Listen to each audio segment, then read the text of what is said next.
How to find worms in dry ground. Hi guys, let's get started immediately. Now, as we all know, worms do not do well in dry ground. They need moisture to survive. Now they've devised a means on how they can survive, and that is by digging deep inside the ground where you can find moisture.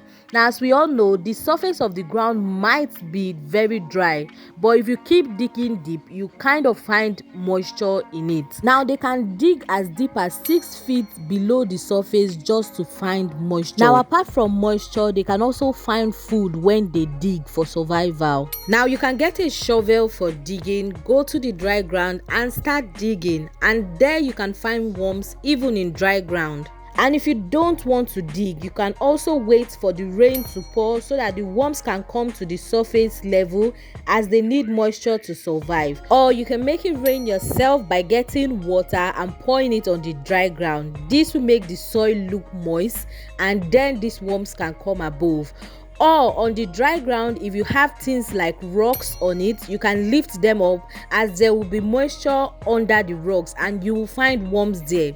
And this is how you can find worms on dry ground. Now, if you found this video helpful, you want to click on the subscribe button to subscribe to this YouTube channel for more useful tutorials like this. Now, I'll see you in my next video. Bye.